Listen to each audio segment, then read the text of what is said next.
Budget आपके द्वार के साथ फर्स्ट इंडिया पहुंचा है झुंझुनू जिले के दौरे पर। बिल्कुल, और बाकी जिलों की तरह ही झुंझुनू में भी हम जानेंगे कि आखिर यहाँ की जनता सरकार से क्या चाहती है और क्या मुद्दे हैं, क्या उनकी मुसीबतें हैं जो सरकार के समक्ष रखने का प्रयास करती है। तो बिल्कुल झुंझुनू जिले का सफर हम शुरू करते हैं और जिले के कोने कोने में जाएंगे और आमजन की जो मांग है उसको सरकार तक पहुँचाएगा फर्स्ट इंडिया। बिल्कुल, तो चलिए शुरू करते हैं सफर को और जानते हैं कि आखिर आगामी बजट से क्या चाहते हैं झुंझुनू वासी। तो चलिए करते हैं सफर की शुरुआत।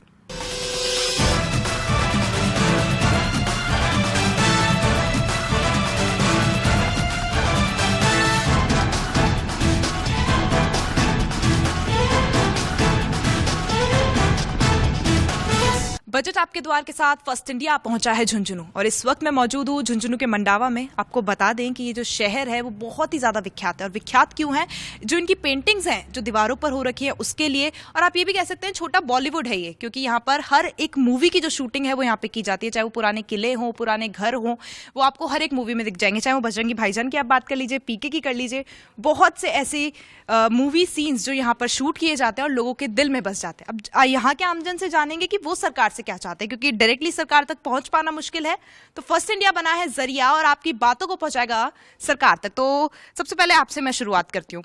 बजट आने वाला है, बहुत ही उम्मीदों वाला बजट, बहुत होप है लोगों को इस बजट से। तो क्या चाहेंगे इस बार सरकार से, क्या सौगातें वो झुंझुनू को दे, मंडावा को दे? एक तो होटल्स व्यवसाय के लिए जीएसटी में कुछ राहत होनी चाहिए, प्लस यहाँ के लिए औद्योगिक में इसको लागू तो कर दिया और इसके अंदर कुछ सब्सिडियां भी लागू करनी चाहिए, जिससे कि आने वाले समय में यहाँ डेवलपमेंट बहुत हो सके। चलिए, पर्यटन को लेकर आप कहना चाहते हैं, इसके अलावा और कोई मांग सरकार से? बस ये सबसे बड़ी बात तो यही है, बाकी तो सब होता ही है। चलिए, मैं आपसे जानना चाहूंगी, युवाओं के लिए बजट बहुत खास होने वाला है। सरकार खुद कह रही है कि युवाओं पे पूरा बजट जो है केंद्रित होगा, युवाओं के लिए योजनाएं आएंगी। क्या कहेंगे इस बार डायरेक्टली सरकार से कि क्या मांगता है युवा? तो यही कहता है बस आप थोड़ा यहाँ एक तो प्लस पर्यटन का है उसके लिए थोड़ा ध्यान दें, प्लस जो कंस्ट्रक्शन है रोडों का उसके ऊपर थोड़ा ज़्यादा ध्यान दिया जाए, क्योंकि आम जनता भी बहुत परेशान होती है उस चक्कर में। मैं यहाँ टूरिस्ट इसके शूटिंग के लिए या फिल्म लाइन के लिए कहना चाहता हूँ कि सरकार वन विंडो परमिशन की सुविधा करे, क्योंकि यहाँ शूटिंग बहुत होती है लेकिन वो दर दर भटकते भटकते लोग थोड़ा सा बताइए, वन विंडो क्या है, थोड़ा सा बताइए। मतलब जैसे परमिशन लगाई, हमने परमिशन लगाई टूरिज्म डिपार्टमेंट में, कलेक्टर के पास में आएगी, एसडीएम के पास में जाएगी, फिर थानादार के पास में जाएगी, एसपी के पास में जाएगी, लास्ट नगर पालिका के पास में जाएगी, या सबके पास। मैं कहता हूँ जैसे जिस तरह ग्रेड है, जैसे ए ग्रेड की फिल्म है या बजट की फिल्म है या छोटी, तो वैसे ही जैसे कुछ फिल्में बड़ी फिल्में हैं उनके लिए कलेक्टर ऑथोराइज हो जाना चाहिए। गहलोत सरकार ने अभी तक जो बजट पेश किए हैं, हर बजट में मंडावा को कुछ न कुछ सौगात अवश्य मिली है। इसके लिए हम मुख्यमंत्री महोदय का आभार जताते हैं। उम्मीद करते हैं आने वाला बजट भी मंडावा के लिए बहुत कुछ लेके आए। जैसे मंडावा में फिल्म सिटी बने, यहाँ पे काफ़ी बॉलीवुड हॉलीवुड फिल्मों की काफ़ी शूटिंग होती है, तो मंडावा में ये बहुत बड़ा एक रोजगार का साधन है। हम मंडावा को पर्यटन सिटी की मांग करेंगे मैडम। इस बजट में मुख्यमंत्री गहलोत जी बजट प्रदेश के मंडावा गांव को पर्यटन के लिए घोषित करिए और उसमें पर्यटन सिटी बनाएं और फिल्मों के लिए फिल्म सिटी भी घोषित की जाए। मैडम, मंडावा के लिए सबसे पहले तो मैं युवाओं के हिसाब से बोलना चाहता हूँ कि यहाँ पर कॉलेज की सख्त ज़रूरत है, क्योंकि यहाँ बच्चों की कॉलेज वो हितमसर के पास है, यहाँ से करीब 17 किलोमीटर दूर है और मंडावा मेन सिटी है, तो इसके आसपास ऐसे इतने गाँव की बच्चियाँ यहाँ सीधा मंडावा आती है, फिर वहाँ से वहाँ जाना होता है, तो मंडावा के अंदर कॉलेज होना बहुत ज़रूरी है। ये वो मांगे जो मंडावा के आमजन है, मंडावा के लोग हैं, वो सरकार के समक्ष रखते हैं। कितनी मांगे, कुछ मांगे पूरी होती हैं, बजट में देखना बहुत लाजमी होगा। इन सभी की जो मांगे हैं वो सबसे ज्यादा जो आती है वो टूरिज्म पे आती है, क्योंकि मंडावा वो शहर, वो जगह जहां पर बहुत ज्यादा बॉलीवुड फिल्म्स शूट की जाती हैं, बहुत सारे पर्यटक यहाँ पर आते हैं, फॉरेनर्स आते हैं। और क्यों आते हैं? क्योंकि यहाँ की खूबसूरती को देखने, बहुत खूबसूरत शहर है और इसको देखने के लिए लोग आते हैं। तो इस पर थोड़ा काम किया जाए, इस पर थोड़ा विकास लाया जाए। बाकी ये लोग काफी संतुष्ट है, किसी चीज की इन्हें कमी नहीं है, चाहे वो बिजली को लेकर हो, पानी को लेकर हो। एक और मांग वो आ रही है बिजली वायर्स की, जो ये वायरिंग हो रखी है इन्हें अंडरग्राउंड किया जाए ताकि जो हवेलियां हैं वो और भी ज्यादा खुलकर और भी ज्यादा खूबसूरती से दिखे, सौंदर्यकरण जो है उनका और ज्यादा अच्छा लगे। तो ये वो मांगे जो यहाँ का आमजन सरकार से करता है और अब देखते हैं कि सरकार इनकी मांगों को कितना पूरा करती है। हम और भी लोगों से बातचीत करेंगे, आप बने रहिए हमारे साथ। बजट आपके द्वार के साथ फर्स्ट इंडिया इस वक्त झुंझुनू जिले के दौरे पर है और लगातार जैसे हर जिलों में फर्स्ट इंडिया जमीनी स्तर पर उतरा और लगातार हर जिले के कोने कोने में जाकर, चप्पे चप्पे में जाकर आमजन की मांग को जानी, क्योंकि जो कुछ ही दिनों में मुख्यमंत्री अशोक गहलोत का जो बजट आने वाला है, जिसका काउंटडाउन लगभग शुरू हो चुका है, फरवरी के पहले या दूसरे हफ्ता में बजट आएगा। उस बजट में जो आमजन की मांगे हैं उनको जगह मिल सके, क्योंकि खुद सीएम अशोक गहलोत चाहते हैं कि उन्हें जनता इस बार बताए कि आने वाला बजट कैसा हो, उस बजट में उनकी क्या क्या मांगे हैं। और हर जगह से, हर जिले से कोई ना कोई मांग निकल के सामने आ रही है, चाहे वो युवाओं से जुड़ी हुई हो, हर वर्ग से जुड़ी हुई हो, महिला पुरुष या फिर बच्चे बुजुर्ग किसी से भी जुड़ी हुई हो, उन सभी की योजनाओं का सीएम गहलोत ध्यान रखेंगे। और पिछला जो बजट था ऐतिहासिक था और आने वाला जो बजट होगा वो भी इस बार ऐतिहासिक होने की उम्मीद बताई जा रही है। इसलिए आमजन से हमारी जो मांगे हैं वो सुनने की जो एक तरह से कही जा सकती है, जो फर्स्ट इंडिया की मुहिम है वो इसी को लेकर है कि मांगे हम जान सके। आपसे पूछना चाहेंगे सबसे पहले क्या चाहते हैं इस बार बजट जो आने वाला है मुख्यमंत्री अशोक गहलोत का, खासतौर पर झुंझुनू को क्या मिले? सबसे पहले तो फर्स्ट इंडिया की पूरी टीम को मेरी तरफ से और सब लोगों की तरफ से बधाई, क्योंकि आप आमजन की बात को सरकार तक पहुंचाने का काम कर रहे हैं। अब मैं मेरे नवलगढ़ और झुंझुनू जिले की बात करूं तो सबसे पहले स्वास्थ्य की बात करना चाहूँगा, क्योंकि वो प्राथमिकता में आता है। मेरे नवलगढ़ में जनाना अस्पताल की खोलने की मेरी एक प्रमुख मांग है और आमजन की मांग है। हमारे जनप्रतिनिधि जो वर्तमान विधायक हैं, जो मंत्री रह चुके, वो स्वास्थ्य मंत्री भी रहे हैं, बड़ी बड़ी घोषणाएं करी हैं सरकार में, गहलोत साहब ने भी और विधायक साहब ने भी, लेकिन ब्लड बैंक आज तक मेरी नवलगढ़ विधानसभा में नहीं है। इसकी मांग भी मैं करता हूं। इसके अलावा मदर चाइल्ड हेल्थ हॉस्पिटल मेरे नवलगढ़ में खुले, ये मांग हमारी स्वास्थ्य के प्रति प्राथमिक रूप में है। मैं सबसे पहले तो ये कहना चाहूँगा कि बजट हर साल आता है, बजट में हर साल घोषणाएं होती हैं, लेकिन वो पूरी होनी चाहिए। जैसे खेल विद्यालय है, अभी तक वो पेंडिंग है, पिछले 5 साल से 1 रुपये उसमें नहीं लगा है। इसके अलावा पुल है, रेलवे पुल 2 साल से पड़ा, लोगों को बहुत भारी परेशानी हो रही है। मेडिकल कॉलेज है, उसका अभी तक शिलान्यास नहीं हुआ है, कागजों पे ही चल रही है। इसके अलावा सरकार नई नई स्कूलें क्रमोन्नत करती है, 10th से 12th तक की अभी की हैं, लेकिन उससे पहले सरकार को ये सुनिश्चित करना चाहिए कि हमारे पास पढ़ाने के लिए टीचर्स हैं कि नहीं। आने वाला बजट पिछले 4 वर्ष के अंदर जो बजट आए हैं, उन बजट के अंदर आम जनता को किसी प्रकार की राहत नहीं मिल पाई है। हम ये आशा करेंगे कि इस बार जो बजट आए उसके अंदर आपने जैसे बताया कि युवाओं के बारे में विशेष सोचना चाहिए। देखिए, युवा होने के साथ साथ मैं एक व्यापारी हूँ। व्यापारिक दृष्टिकोण से मेरा मानना ये है कि जो केंद्रीय सरकार है और राज्य सरकार है, केंद्रीय सरकार जब जीएसटी लेके आई थी तो हमारा उद्देश्य, सरकार का उद्देश्य ये था कि एक राष्ट्र और एक कर होगा, पूरे राष्ट्र में लागू होगा। पर हमारे राज्य में कांग्रेस की सरकार है और केंद्र में बीजेपी की सरकार है, तो इनके मतभेद होने के कारण आपसी विचारों में और एक कर लागू नहीं हो पा रहा है। राज्य सरकार ने कुछ कर जैसे मंडी टैक्स इस तरीके से लगा रखे हैं कि व्यापारियों का उसका खामियाजा भुगतना पड़ता है। हमारे पड़ोसी राज्य हैं, उनमें यह कर लागू नहीं है, तो 1.5 से 2% जो कई जिन्स हैं जिन पे आम उपभोक्ता को ज़्यादा चुकाना पड़ता है और किसान भाई हैं, उनको उसका उत्पाद का मूल्य कम प्राप्त होता है। तो सरकार को इस बात से पहले भी काफ़ी बार अवगत कराया जा चुका है, इस पर गौर करना चाहिए। मंडी शुल्क की जहाँ तक अपन बात करें तो मंडी परिसर में केवल मंडी शुल्क लागू है और मंडी परिसर के बाहर मंडी शुल्क नहीं होता है। तो उससे क्या हुआ कि पूरे गांव में व्यापारी खूब हो गए और मंडी में व्यापार बिल्कुल ठप हो गया, खत्म हो गया। और उसका सीधा सीधा कारण है, जैसे आप सरसों को ले लीजिए, उसके ऊपर टैक्स लग रहा है 2%, तो बाहर नहीं लग रहा है 120 रुपये और यहाँ लग रहा है, तो वो यहाँ पे मंडी में क्यों आएगा माल? तो मंडी में सामान कर होना चाहिए, या तो कर होना चाहिए या फिर बाहर फ्री है तो अंदर भी फ्री होना चाहिए। तो अंदर व्यापारी कुछ बचे ही नहीं, सब व्यापारी यहाँ से शिफ्ट होकर के बाहर चले गए और मंडियाँ वीरान हो गई। चलिए, तमाम मांगे हमने सुनी और लगातार जो मांगे सामने आई है, चाहे वो किसान वर्ग को लेकर हो, महिलाओं को लेकर हो, बच्चों को लेकर हो, पुरुषों को लेकर हो, आने वाला जो युवाओं के लिए जो खास तौर पे बजट है उसको लेकर हो, और जो यहाँ के झुंझुनू में आमजन की जो समस्या है, फिर चाहे वो सूर्य उद्यान को लेकर हो, उसे एक विशेष दर्जा देने की मांग हो, या फिर यहाँ पे जो चिकित्सालय है, आगे जो बच्चों के लिए एक तरह से खेल विश्वविद्यालय है ताकि वो आगे भी प्रमोट हो सके, बच्चे यहाँ के आगे बढ़ सके, उसको लेकर हो। तमाम व्यापारी वर्ग से हमने बातचीत की, उनकी आमजन की जो समस्याएं थी हमने सुनी। इन तमाम मांगों को जानने का जो मुख्य उद्देश्य है वो यही है फर्स्ट इंडिया का, कि आगे सरकार तक पहुंचे, क्योंकि आमजन सीधे तौर पर सरकार से बात नहीं कर सकता, और उसी के लिए माध्यम बनाए फर्स्ट इंडिया, ताकि वो जो आमजन की मांगे हैं ग्राउंड जीरो पर उन मांगों को जानकर आगे सरकार के सामने रख सके और उनको वाकई आने वाले बजट में जगह मिल सके। अभी कुछ लोगों से हमने बातचीत की है, अभी हमारा सफर जारी है, बने रहिए हमारे साथ।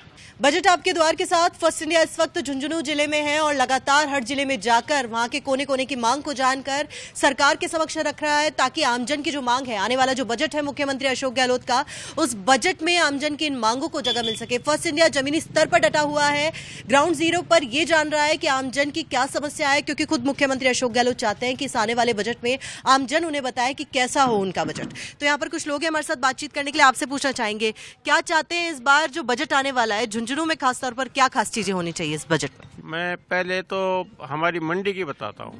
हमारी मंडी एक छोटा गौण मंडी है। इसमें हम यहाँ जितने भी व्यापारी काम करते हैं उनको तो मंडी टैक्स लगता है।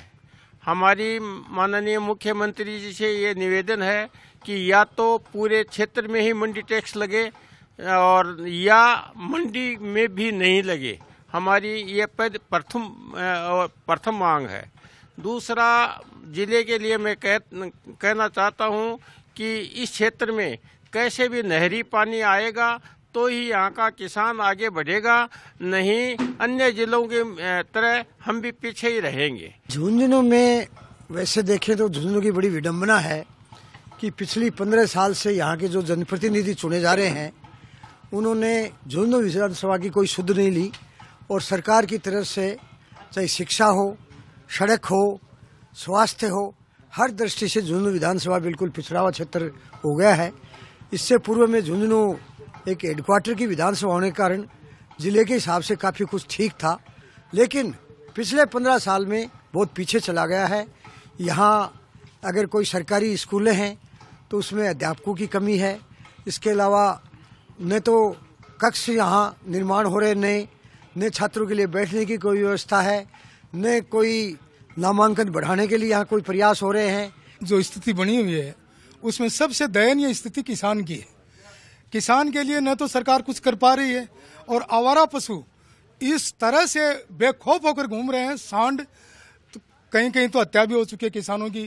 किसान दिन रात मेहनत करके भी कुछ नहीं मिल रहा है। अतः मैं चाहता हूँ कि किसानों के इन आवारा पशुओं के लिए कुछ न कुछ व्यवस्था हो, और इस व्यवस्था को अगर थोड़ा सा सुधार कर दें, जैसे गौशालाओं में किसानों की भूमि देने का प्रावधान है, अगर उसको हटाकर और जहां जमीन पड़ी है वहां अगर गौशाला का खोल दी जाए तो किसान अपने आप गौशालाएं चला लेगा, न उन अनुदान की भी जरूरत नहीं रहेगी। मेरी मुख्यमंत्री जी से मुख्य मांग युवाओं के लिए रहेगी कि एक तो जिला मुख्यालय पे ई लाइब्रेरी की व्यवस्था होनी चाहिए। हर आदमी लाइब्रेरी तक नहीं पहुंच पाता, अफोर्ड नहीं कर पाता आज के ज़माने में, तो इसलिए जिला मुख्यालय पर ई लाइब्रेरी की व्यवस्था होनी चाहिए। दूसरी, मेरी मुख्यमंत्री जी से ये विशेष मांग रहेगी कि जो ये संविदा भर्तियाँ कर रहे हैं इसको ख़त्म करना चाहिए।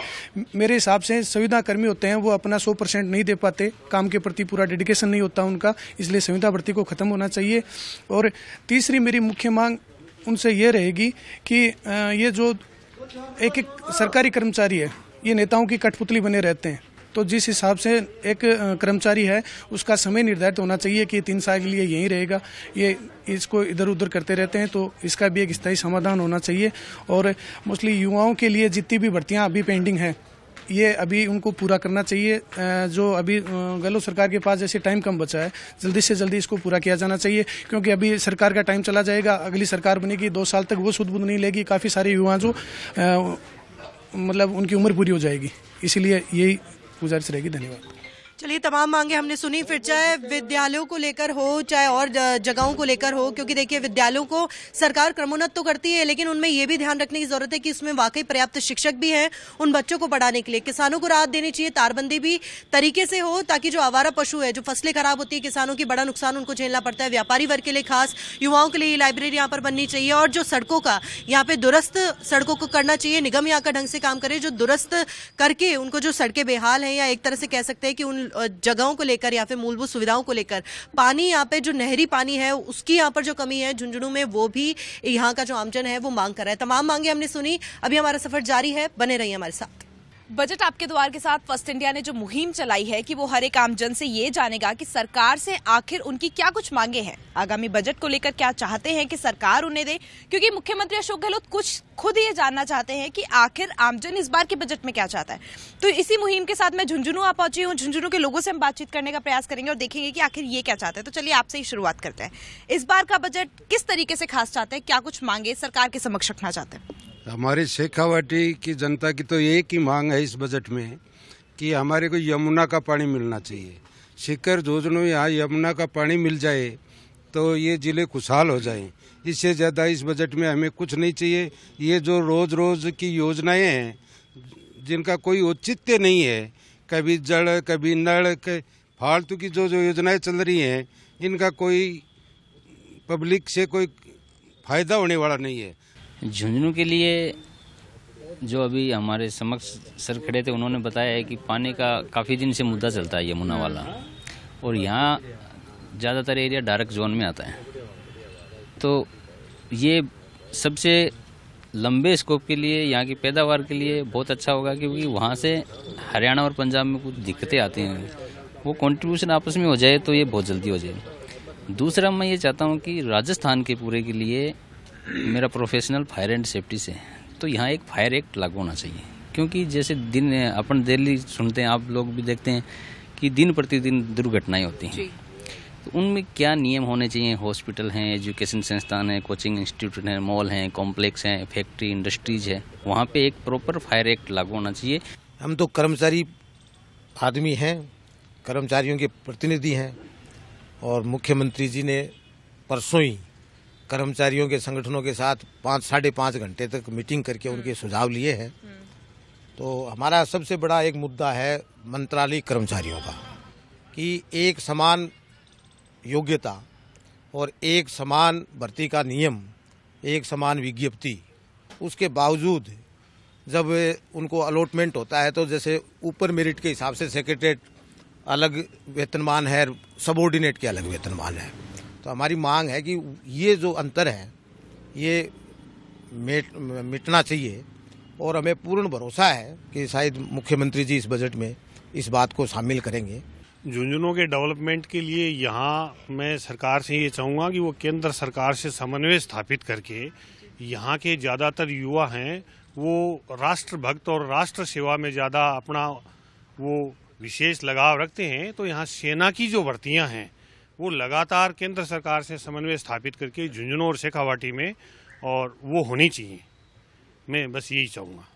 चलिए, तो हम लोग यही कहना चाहेंगे कि यहाँ का जो आमजन है वो सरकार से मांगे रखता है, और बहुत सी ऐसी मांगे जो कर्मचारियों को लेकर है, यहाँ के जल मिशन को लेकर है, जो इनका कहना है कि नहीं यमुना का पानी मिलना चाहिए। काफ़ी दिनों से ये अटका हुआ मामला है, तो इस मामले को लेकर सरकार कुछ करे, कर्मचारियों के लिए सरकार कुछ करे, और जो डेवलपमेंट की बात है उसको लेकर भी यहाँ पर बहुत सी मांगे सामने आई हैं। और भी बहुत सी मांगों को सुनेंगे, बहुत से लोगों की मन की बात को सुनेंगे जो सरकार से डायरेक्टली फर्स्ट इंडिया के जरिए रख रहे हैं अपनी मांग, और होप करते हैं कि आगामी बजट में उन मांगों को स्थान मिलेगा। तब तक के लिए आप बने रहिए हमारे साथ, हम और भी लोगों से बातचीत करते हैं।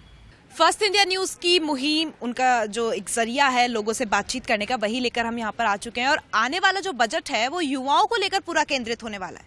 कहा जा रहा है कि उन्हीं पे पूरा सेंटर्ड होगा, उनके लिए बहुत सारी योजनाएं आएंगी, बहुत सी नई चीजें मिलेंगी। तो आइए युवाओं से ही जानते हैं कि वो सरकार से आखिर क्या कुछ उम्मीदें रखते हैं और क्या कुछ चाहते हैं कि सरकार इस वाले बजट में उन्हें दे। तो चलिए आपसे जानना चाहेंगे, इस बार के बजट से क्या कुछ उम्मीद है? देखो, सबसे ज़्यादा तो उम्मीद हमारे झुंझुनू जिले के अंदर, जो सबसे ज़्यादा शहीदों का जिला माना जाता है, ये जिले का सबसे बड़ा महाविद्यालय है, और यहाँ पर थोड़े दिन पहले कुछ मांगों को लेकर झुंझुनू के कलेक्ट्रेट ऑफिस के आगे लाठीचार्ज भी हुआ था। उनमें प्रमुख मांगे एक तो हमारी एनसीसी की थी, एक एमकॉम विषय की थी, एक उर्दू विषय की थी, एक गर्ल्स सेफ्टी की बातें थी। उसको लेकर कई सालों से यहाँ पे मुद्दे चल रहे हैं और यहाँ पे स्टाफ की हमेशा से कमी रही है। हम लगातार 4 साल से सरकार से उम्मीद लगा रहे हैं कि जल्द से जल्द यहाँ पे उर्दू विषय लाया जाए, क्योंकि यहाँ पे मुस्लिम लड़के ज़्यादा पढ़ने आते हैं। सबसे पहले तो मैं ये बताना चाहूँगा, जो भी संविदा कर्मी पे कार्य कर रहे हैं उनको परमानेंट करना चाहिए, क्योंकि वो बहुत मेहनत करे लेकिन बहुत गरीबी में अपना जीवन यापन कर रहे हैं, तो उनको परमानेंट करना चाहिए और संविदा पे नहीं निकाल के परमानेंट जॉब निकालनी चाहिए और युवाओं के लिए अच्छा जॉब निकालनी चाहिए। ये इस महाविद्यालय के अंदर स्पोर्ट्स ग्राउंड होना चाहिए, ये बहुत ही प्रमुख मांग है इस कॉलेज की। और अभी ये देख लो सामने ग्राउंड है, इसकी भी कोई ऐसी हालत हो रही है, इसको भी थोड़ा होना चाहिए। झुंझुनू जिले का सबसे बड़ा महाविद्यालय, तो इसके अंदर सबसे प्रमुख बात यह है कि सबसे बड़ा महाविद्यालय होने के बावजूद भी यहाँ पे शिक्षा से जूझ रहा है। जैसे यहाँ पे सिर्फ गरीब वर्ग के मजदूरों के ही बच्चे यहाँ पढ़ने के लिए आते हैं। जैसे कि यहाँ एनसीसी, एमकॉम, उर्दू विषय, कई विषय नहीं है। यहाँ अगर बजट पास होता है तो सबसे पहले मैं तो यही बताऊँगा कि जो कॉलेज का जो नवीकरण है, साफ सफाई है, ये हो, और फिर जो बजट पास हो रहा है इसके अंदर एनसीसी, एमकॉम, उर्दू विषय ये लागू किया जाए। मेरी मांग सरकार से ये है कि राजस्थान में देख तो बेरोजगारी दर हर साल कंटिन्यू बढ़ती जा रही है। हरियाणा के बाद में राजस्थान दूसरे नंबर पर आता है बेरोजगारी में, तो सरकार को ऐसे कोई ठोस कदम उठानी चाहिए जिससे बेरोजगारी कम हो। और ऐसे हमारी यही मांग है बस बेरोजगारों के लिए। बच्चे पढ़ते हैं, कॉलेज हो जाती है, पोस्ट ग्रेजुएशन हो जाती है, फिर भी बेरोजगार धक्के खाते रहते हैं, लेकिन उनके लिए कोई स्थायी जॉब नहीं है। उसके लिए ये हमारी प्रमुख मांग है। चलिए, अगर युवाओं की बात करें तो सबसे ज्यादा गुस्सा, सबसे ज्यादा आक्रोश जिस बात पर है वो है बेरोजगारी का मुद्दा, जो हर जगह से निकलकर सामने आ रहा है। तो वही बात यहाँ पर भी सामने आई। स्पोर्ट्स ग्राउंड को लेकर यहाँ पर मांग सामने आई है कि स्पोर्ट्स ग्राउंड कॉलेज में होना चाहिए, क्लीनलीनेस को लेकर इंफ्रास्ट्रक्चर अलॉटमेंट यहाँ पे होनी चाहिए, जो कॉलेज है उसका नवीनीकरण होना चाहिए, मतलब एक तरीके से इस कॉलेज को पूरा अच्छी तरह से वापस से बनाया जाए, करा जाए। ये सारी मांगे इनकी है। ये वो मांगे जो आज का युवा सरकार से रखता है और उम्मीद करता है कि आगामी बजट में इनकी मांगों को स्थान दिया जाएगा। बने रहिए हमारे साथ। बजट आपके द्वार के साथ फर्स्ट इंडिया इस वक्त झुंझुनू में है और लगातार हर जिले में जाकर वहां के आमजन की मांग जान रहा है कि आमजन इस बार आने वाले बजट से क्या चाहता है, क्योंकि कुछ ही दिनों में मुख्यमंत्री अशोक गहलोत बजट पेश करेंगे और उस बजट में जो मांगे अब तक सुनी गई है उनको भी एक तरह से कहा जा सकता है कि स्थान मिलेगा। लेकिन जो आने वाला बजट है खासतौर पर युवाओं पर आधारित होने वाला है। ऐसे में जरूरी है कि युवाओं की मांगे सुनी जाए, युवा क्या चाहते हैं, क्योंकि आने वाले बजट में युवाओं को खास सौगातें मिल सकती है। पिछला वाला बजट जो है ऐतिहासिक भी था और युवाओं को भर्तियां मिली, कई तरह की चीजें, लेकिन इस बार युवाओं की इस बार क्या खास मांग होगी। तो आपसे पूछना चाहेंगे कि क्या चाहते हैं कि युवा होने के नाते इस बार मुख्यमंत्री अशोक गहलोत बजट में क्या दें। मैं माननीय मुख्यमंत्री अशोक गहलोत जी से निवेदन करूंगा कि जो भी उन्होंने बजट पेश किया है आज तक वो युवाओं के, किसानों के हित में रहा, लेकिन कहीं ना कहीं खामियां रही जाती है। तो मेरी युवाओं के साथ साथ पहली डिमांड तो ये रहेगी कि वो किसानों को मद्देनजर रखते हुए इस बजट में किसानों के लिए कुछ अच्छी सौगात दें। सर्वप्रथम तो जो बजट होना है पूरे राजस्थान के अंदर जिस प्रकार से एक हवा भी बना रखी है कि जो बजट है वो युवाओं के लिए होगा। हम चाहते हैं कि हम जिस महाविद्यालय के अंदर खड़े हैं, इस महाविद्यालय को शुरू हुए 2004 के अंदर ये शुरू हुआ था, लेकिन आज तक जिले का सबसे बड़ा महाविद्यालय होने के कारण और जिले हेडक्वार्टर का महाविद्यालय होने के कारण भी यहाँ पर ना तो खेल ग्राउंड की व्यवस्था है। हम चाहते हैं कि वो यहाँ खेल ग्राउंड की व्यवस्था करें और इसके साथ साथ यहाँ पे एनसीसी, एमकॉम, उर्दू और इनके साथ साथ यहाँ पे हॉस्टल खोलें, गर्ल्स के हॉस्टल भी खोलें और बॉयज़ के हॉस्टल भी खोलें। देखिए, बजट में हम ये चाहते हैं कि मुख्यमंत्री अशोक गहलोत से मैं निवेदन करता हूँ कि हमारे यहाँ पे लाइब्रेरी में जो है वो लाइब्रेरी खुलवाएं यहाँ पे, और लाइब्रेरी के अंदर हमें किताबें हैं वो बहुत ही कम दिए जा रहे हैं, तो हमें किताबें देने के लिए उनके निवेदन करूँगा। हमें किताबें जो सारी सब्जेक्ट्स की हैं वो देने के लिए थोड़ी बजट में पास करें, ताकि हम किताबों से हम हमारी पूरी शिक्षा को प्राप्त कर सकें और अच्छे अंकों से पास हो सकें। आप बताइए क्या चाहते हैं इस बार? यही प्रमुख मांगे कि यहाँ पे स्पोर्ट फैकल्टीज़ वगैरह, लाइब्रेरी की, इन सब की, एमकॉम विषय की, उर्दू विषय की, इन सब की मांग को पूरी करें, क्योंकि बहुत से मतलब स्टूडेंट हैं जो उर्दू विषय के लिए, स्पोर्ट्स के लिए मतलब यहाँ पे दबे रह जाते हैं और यहाँ पे फिर एडमिशन भी नहीं ले पाते, उनको और कहीं पर जाना पड़ता है, बहुत लाखों रुपये खर्च करना पड़ता है। तो मेरी राजस्थान सरकार गहलोत जी से मतलब यही निवेदन है कि यहाँ पे एमकॉम विषय, उर्दू विषय और इनको सुचारू रूप से लागू करवाए, लाइब्रेरियन की भी व्यवस्था करे और स्पोर्ट्स ग्राउंड की भी व्यवस्था करे। प्रमुख मांगे यही हमारी। चलिए, तमाम मांगे हमने सुनी और वाकई जो यहाँ पर स्पोर्ट्स को को लेकर जो मांग है, क्योंकि जो युवा हैं वो मेहनत करते हैं, यहाँ से जाते हैं, लेकिन उनको एक तरह से सही ग्राउंड नहीं मिलता है, उनकी प्रैक्टिस नहीं हो पाती है, तो आगे उनको बड़ी परेशानी होती है। वो आगे जो जिस तरीके से बढ़ना चाहते हैं उस तरीके से नहीं बढ़ पाते। और तमाम जो युवाओं की मांग थी, फिर चाहे यहाँ के लाइब्रेरी को लेकर हो, लाइब्रेरी में किताबों को बढ़ाने को लेकर हो, तो आगे सीएम अशोक गहलोत से युवाओं ने ये मांग रखी है। अभी हमारा सफर जारी है, इतने लोगों से हमने बातचीत की है, युवाओं की मांगे सुनी, सरकार के सामने पहुंची है। बजट आपके द्वार के साथ फर्स्ट इंडिया का झुंझुनू जिले का सफर यहीं खत्म होता है। बहुत से मुद्दे जैसे कि अन्य जिलों में निकल कर आए डिम्पल, यहाँ पर भी बहुत सी चीज़ें थी, चाहे वो ड्रेनेज को लेकर हो, चाहे वो पानी की समस्याओं को लेकर हो, चाहे फिर वो कर्मचारियों की अपनी मांगे हो जो वो सरकार के समक्ष रखते हैं। युवाओं की अगर मैं बात करूँ तो वो यहाँ पर भी आक्रोशित है, और वो पेपर लीक का मामला हो या बेरोजगारी जो सबसे बड़ा मुद्दा है उसको लेकर हो, बहुत सी बातें, बहुत से मुद्दे जो झुंझुनू से निकल कर सामने आए, और इस आशा के साथ निकल कर सामने आए कि आगामी बजट में उन्हें जरूर जगह मिलेगी। तो बिल्कुल, भले ही हमने यहाँ की मांगे जान ली हो, झुंझुनू जिले का सफर हमारा खत्म हो गया हो, लेकिन अभी राजस्थान के कुछ एक जिले और बाकी हैं जिन जगहों पर फर्स्ट इंडिया जमीनी स्तर पर जाएगा और वहां के आमजन की मांग आगे सरकार तक पहुंचाएगा, ताकि उन मांगों को आगे बजट में जगह मिल सके।